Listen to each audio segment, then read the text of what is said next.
Last June, U.S. President Barack Obama unveiled Power Africa, a plan to double the number of people with access to power in sub-Saharan Africa. With more on that, we are joined by Africa 54's Paul Ndiho. Paul? Thanks, Rollo. How far has Africa come in its energy sector? U.S. government officials, Africa energy ministers, and representatives from more than 30 U.S. energy and petroleum companies met in Ethiopia recently. On the agenda, energy policies and energy-efficient technologies. Here is a look. More than two-thirds of the population of sub-Saharan Africa is without electricity, and more than 85% of those living in rural areas lack access to power. The Power Africa initiative is expected to build on Africa's enormous power potential, including new discoveries of vast reserves of oil and gas, and the potential to develop a clean geothermal, hydro, wind, and solar energy. President Obama explained the need for the $7 billion initiative last year while speaking at the University of Cape Town. Access to electricity is fundamental to opportunity in this age. It's the light that children study by, the energy that allows an idea to be transformed into a real business, the lifeline for families to meet their most basic needs, and it's the connection that's needed to plug Africa into the grid of the global economy.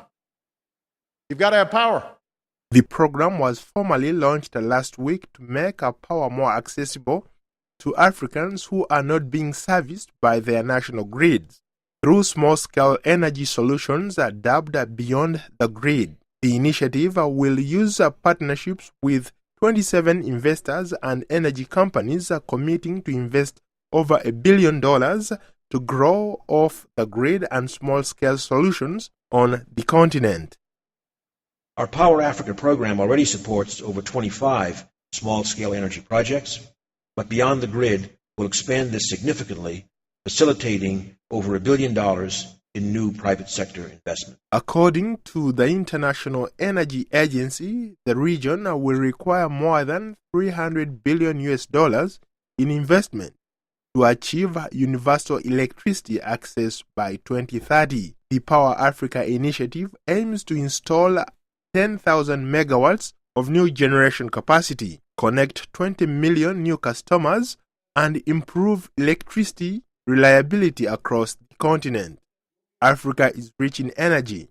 There are enormous untapped resources of gas, oil, coal, geothermal, solar, and wind power that could easily meet the region's requirements. Analysts say the big obstacle to electrification in Africa is not constructing power stations and building overhead power lines.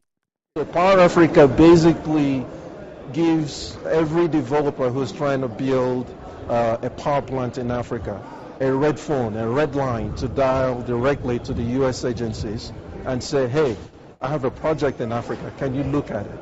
And what it does is it moves your project to the front of the line. Critics say that another major problem for investors is that customers often fail to pay utilities. Unless the payment and credit problems can be resolved, electrification is unlikely to make much progress.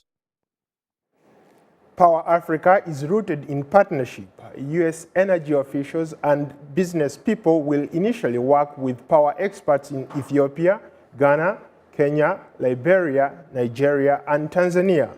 Roro, back to you.